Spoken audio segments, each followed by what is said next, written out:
আমরা বিভূতি যোগের দশম অধ্যায়ে আমরা দুখানা শ্লোক পাঠ করব এবং অনুধান করার চেষ্টা করব। ভগবানের বিভূতি বা প্রকাশ সম্পর্কে বলছে, কোন কোন জায়গায় ভগবান প্রকাশিত হয়েছে সেই সম্পর্কে বলছে, এবং 22 এবং 23 নম্বর এই দুটো শ্লোক আমরা একটু অনুধান করব। তাহলে এখানে বলছে 22 নম্বর শ্লোকে কি বলছে না, বেদার নাম সাম বেদস্মিন দেবার নাময়স্মিন বাসবহম ইন্দ্রার নাম মনোচয়স্মিন ভূতার নাময়স্মিন চেতনম। আর 23 নম্বর শ্লোকে কি বলছে, রুদ্রার নাম শঙ্কর চয়স্মিন বিত্তেশ যক্ষ রক্ষসাম বসুর নাম পাবক চয়স্মিন মেরু শিখরি নামহম। তাহলে আমরা 22 নম্বর শ্লোকটা কি দেখতে পাচ্ছি, এখানে ভগবান বলছে, অর্জুনকে বলছে, মানে আমাদের মতো মানুষকে বলছে। ভগবান প্রথমে কি বললো, আমার বিভূতি সর্বত্রই আছে, কিন্তু আমার বিভূতির প্রকাশ বিশেষ বিশেষ জায়গায় বিশেষ বিশেষভাবে বেশি করে প্রকাশিত হয়। আমি সর্বভূতে অবস্থান করি, সর্ব অবস্থাতেই সর্বভূতায় আস্থিত হিসাবে আমার এই বিশ্ব ব্রহ্মাণ্ডের জায়গায় সর্বত্রই আমি অবস্থান করি।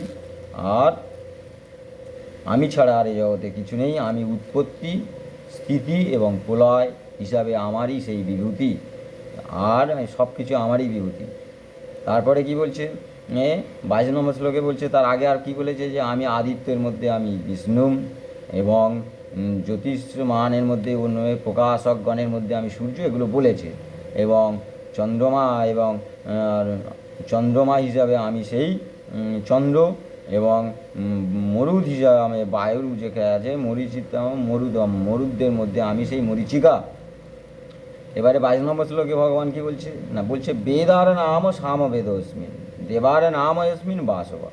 আর এখানে বাংলাতে কি বলছে, বোঝাচ্ছে যে বেদের সমূহের মধ্যে আমরা সাধারণত জানি কি 4টে বেদ আছে। একটা হচ্ছে কি ঋগ্বেদ, একটা যজুর্বেদ, অথর্ববেদ, সামবেদ, এই 4টে বেদ।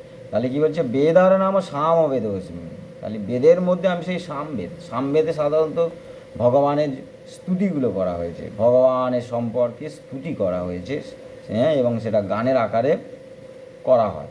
তাই সেই বলছে বেদসমূহের মধ্যে আমি সামবেদ, দেব নাময় অস্মিন বাসবা, দেবতাদের মধ্যে ইন্দ্র। কেন ইন্দ্রকে বলা হচ্ছে, দেবরাজ, দেবতাদের রাজা হচ্ছে কি ইন্দ্র, সেই হিসাবে ইন্দ্রকে এখানে প্রকাশ বলা হচ্ছে। সেই ইন্দ্রই ভগবানের বিভু হিসাবে, সেই ইন্দ্রই ভগবানের বিভু। আর কি বলছে, বেদ সময়ের মধ্যে সেই সামবেদ হচ্ছে ভগবানের বিভু বেশি এখানে। আর কি বলছে, ইন্দ্রিয়ার নাম মনে চয়সিমি, ইন্দ্রিয়গণ, আমাদের এই শরীরের যে 11টা ইন্দ্রিয় আছে, 5টা জ্ঞান ইন্দ্রিয়, 5টা কর্ম ইন্দ্রিয়, আর একটা অন্তঃকরণ ইন্দ্রিয়। তাহলে 5টা জ্ঞান ইন্দ্রিয়ের মধ্যে কি আছে, চক্ষু, কর্ণ, নাসিকা, জিহ্বা, ত্বক, 5টা জ্ঞান ইন্দ্রিয়। যে যে ইন্দ্রিয়গুলো আছে জ্ঞান ইন্দ্রিয়, সেই ইন্দ্রিয় সেই বিষয়ের দিকে ধাবিত হয়ে মনের খেলা চলতে থাকে। আর 5টা কর্ম ইন্দ্রিয় আছে, কি 5টা কর্মেন্দ্রিয়, হাত, পা, পায়ু, উপস্থ আর বাক, হস্ত, পদ, পায়ু, উপস্থ আর বাক। হাত পা আমরা জানি, আর পায়ু উপস্থ সম্পর্কে অনেকেই জানে না। একটা হচ্ছে কি মল ত্যাগ করার দ্বার, আর একটা হচ্ছে মূত্র ত্যাগ করার দ্বার, আর বাক এই মুখ। আর জ্ঞানেন্দ্রের মধ্যে চক্ষু, কর্ণ মানে কান, নাসিকা মানে নাক, জিহ্বা মানে জিভ, এবং ত্বক এক একটা ইন্দ্রিয় এক একটা কর্ম করে। ত্বক স্পর্শ ইন্দ্রিয়, স্পর্শের কর্ম করে। আমরা বাতাস চোখে দেখতে পাই না, যখন বায়ু বয় তখন আমরা স্পর্শ ইন্দ্রিয়ের মাধ্যমে অনুভব করি যে বায়ু বচ্ছে। এসব স্পর্শ এক একটা ইন্দ্রিয় এক একটা ভাবে কর্ম করে। তাহলে এই জন্য বলা হচ্ছে যে ইন্দ্রিয়ার নাম মনে চায়, মানে এই যে একটা মানুষের শরীরের মধ্যে কি আছে, 5টা জ্ঞান ইন্দ্রিয়, 5টা কর্ম ইন্দ্রিয় প্রতিটা জীবের মধ্যে আছে।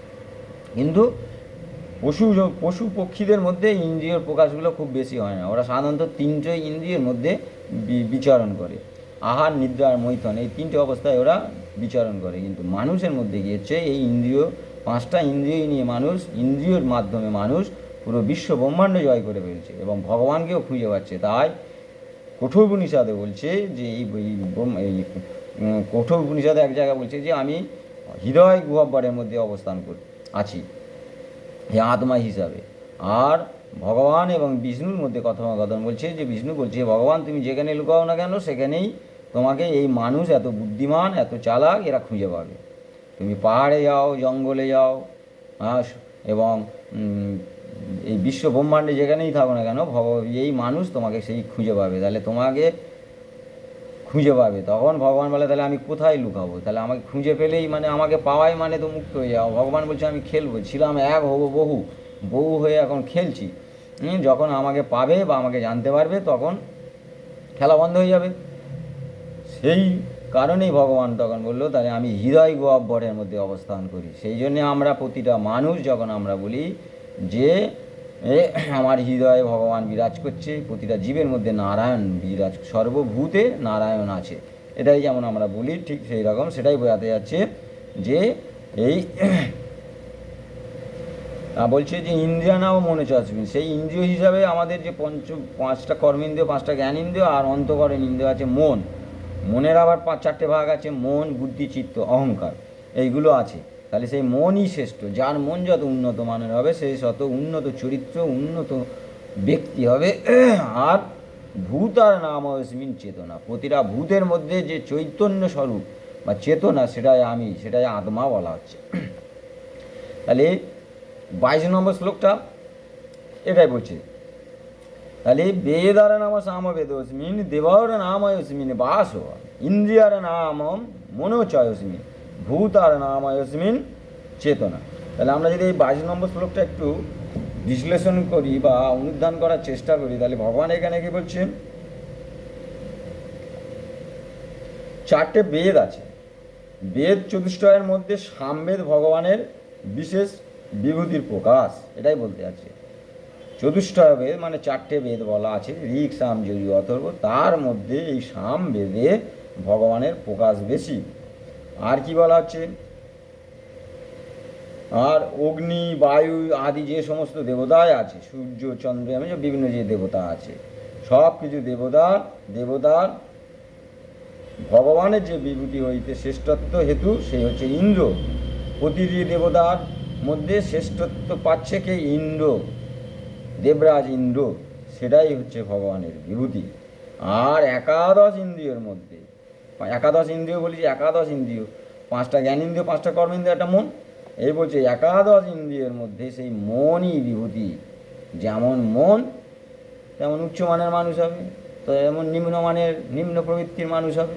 এই মনই হচ্ছে ভগবানের প্রকাশ।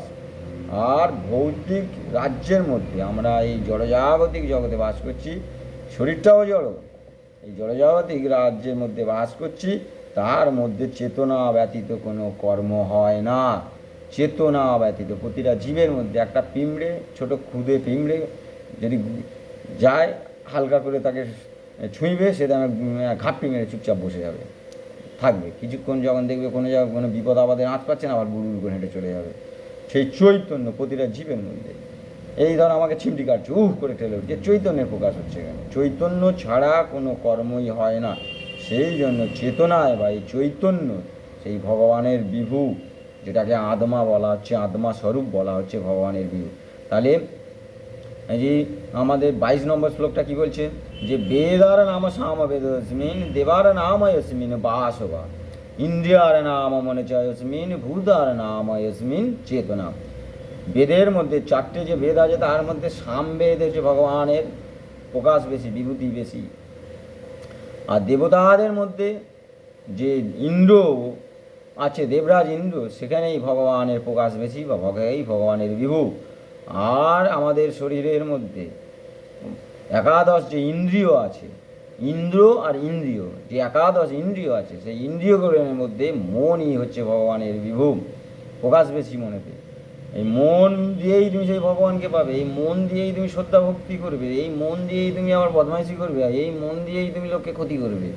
হ্যাঁ, এই মনই যত উচ্চমানের হবে সেখানেই ভগবানের প্রকাশ বেশি হবে, আধ্যাত্মিক জগতে তাই প্রকাশ বেশি।